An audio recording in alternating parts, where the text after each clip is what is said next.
Stepmother, Beautiful Girl, and Three Giants, a scary story that is almost too creepy to believe. Once upon a time, there was a little girl who was very beautiful. She had eyes like those of a gazelle. The dark shadows of the night were obscured by the soft waves of her hair. Her smile was as bright as the sun. She became even more beautiful as she got older each year. Her name was Angelita. The little girl's mother was dead, and her father, the image maker, had married a second time. The stepmother was a beautiful woman who was well known throughout the city. She soon became envious of her stepdaughter as the child became more and more beautiful every day. She questioned the image maker at night, "Who is more beautiful, your wife or your child?" The wise man who created the image was acutely aware of his wife's envious disposition. "You, my wife, are absolutely peerless," was his standard reply. The stepmother and stepdaughter were left alone in the world when the image maker unexpectedly passed away one day. The kind image maker's passing deeply affected them both. Two passers-by noticed them one day as they were leaning over the balcony. One of them asked the other, "Do you notice those beautiful women on the balcony? The daughter is significantly more beautiful than the mother." The stepmother had always been envious of the beautiful daughter, but now her enmity was intensifying. She no longer had the wise image maker to tell her that she was unparalleled. The mother and daughter once more leaned over the balcony the following day. As two soldiers walked by, one of them spoke to the other, "Are those two stunning women on the balcony something you can see?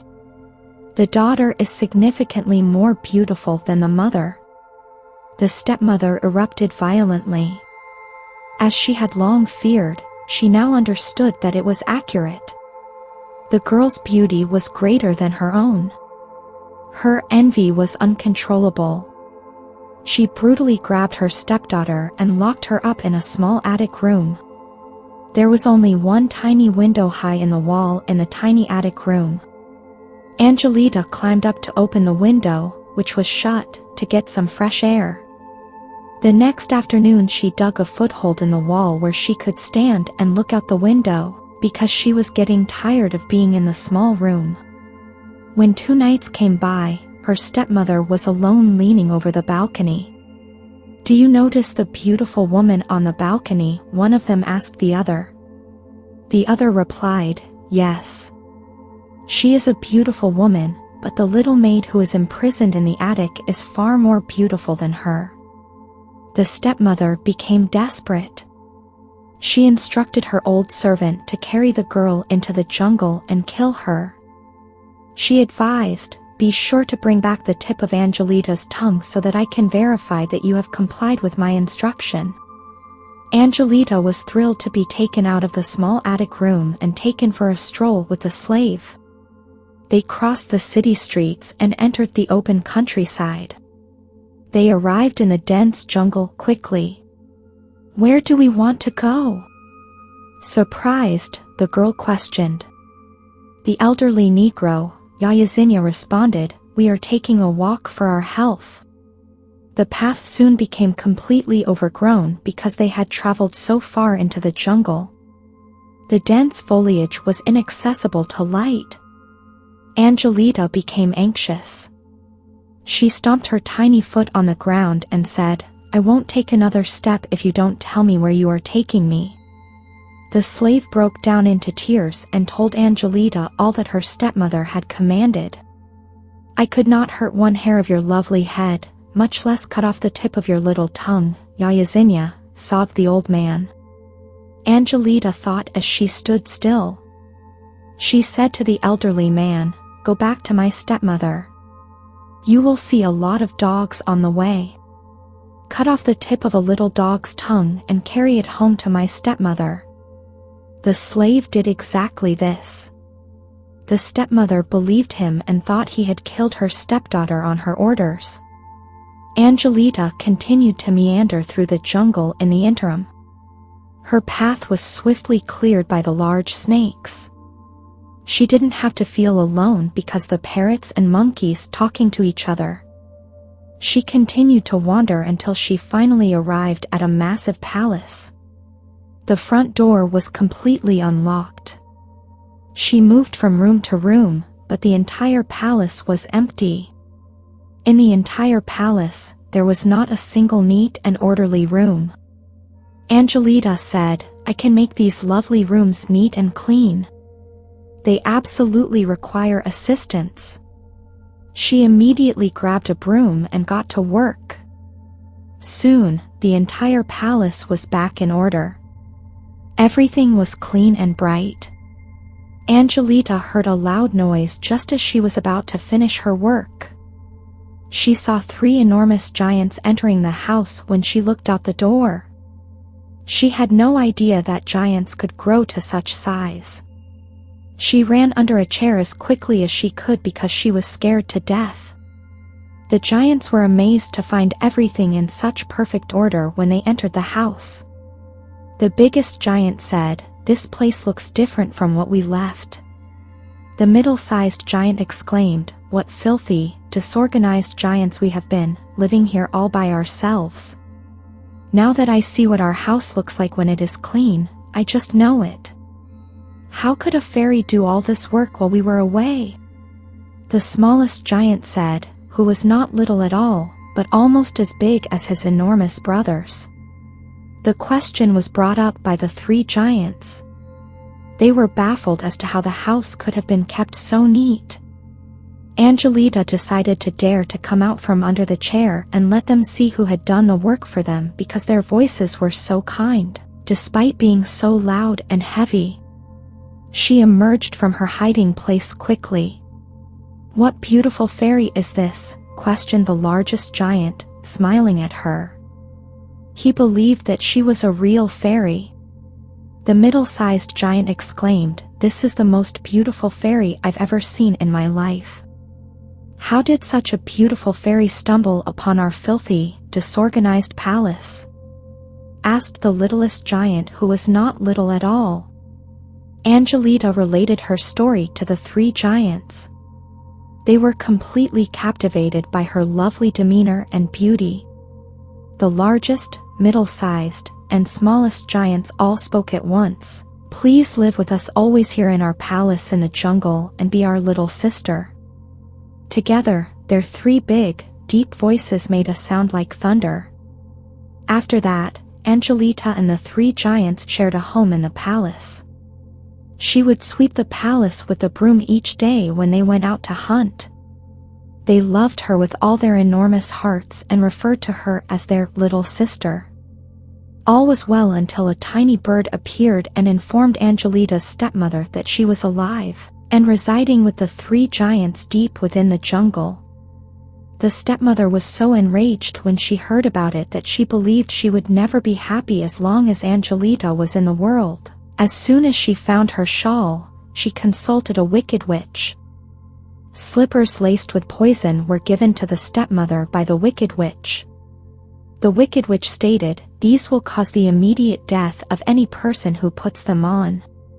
She then demonstrated to the stepmother how to get to the palace where Angelita and the 3 giants lived deep in the jungle. Angelita's stepmother found the giant's palace easily after following the witch's instructions. Angelita had forgotten what it was like to be afraid because she was so content to live with the giants and care for them. When she heard someone clapping their hands in front of the door one day while the giants were away, she was not at all scared. She proceeded to the door.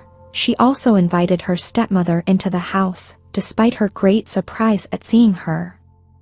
She was embraced tenderly and kissed on both cheeks by her stepmother. She said, "Dear child, it has been a long time since I last saw you. To demonstrate that I have not forgotten about you, I have brought you a small present. Although it is only a meager token, it is the best I could offer." Angelita was touched by her stepmother's gift and gratefully accepted it. She untied the red ribbon that was tied around the package and opened it as soon as her stepmother left. The package contained leather slippers. Angelita gave the little slippers a close look. They resembled the slippers that her beloved, father had previously brought her home. She exclaimed as she put on the slippers, "How kind of my stepmother to bring these slippers to me." Just as the evil witch had promised to do, Angelita died as soon as the slippers were placed on her feet. When she saw Angelita's body, her stepmother, who was watching through the window, rushed home in joy. She said, "Now I alone am the unrivaled beauty." When the three giants got home for dinner, they immediately recognized that something was wrong. There were filthy fingerprints on the door and filthy tracks on the floor. "Who left these filthy traces?" the largest giant said. "Why hasn't she thrown them away?" "What has happened to our dear little sister?" asked the giant of medium size. The smallest giant, who was not at all small, said, "I am afraid there is something wrong with a little sister." Before the door, they clapped with their big hands, but no smiling little sister came to greet them. With a bond, they entered the palace's large hall. Angelita was lying in the middle of the floor, where she had fallen when she had put on the poisoned slippers that her stepmother had given her. "What evil has our dear little sister experienced?" the largest giant said. "Who could have killed our beloved little sister?" The middle-sized giant said. "Now that our dear little sister has passed away, who will look after our home?" asked the smallest giant. Then, the biggest giant and the middle-sized giant, and the littlest giant began to cry in a way that rattled the earth. "Our dear sister has passed away. What shall we do? What shall we do?" In order to give their little sister a Christian funeral, the giants constructed a beautiful silver casket and carried it to the city's path. After that, they hid themselves to watch and ensure that someone would find it and bring it to the location of the burial. Soon, a handsome prince on horseback passed by. He immediately opened the silver coffin after noticing it. He had never seen a maid so stunning as the one whose still form lay within. As he carried the silver casket back to his own palace, he said, "This dead maid is my own true love." His little sister was immediately intrigued when the prince ordered that no one enter the room where he had placed the silver casket. She entered the room at the first opportunity.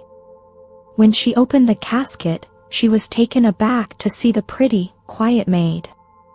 She said to the still form, "All except your slippers, you are very lovely. I find them to be very unpleasant." She took off her leather slippers with these words in her mouth.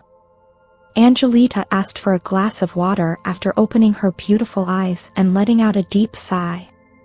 The little sister immediately contacted the prince.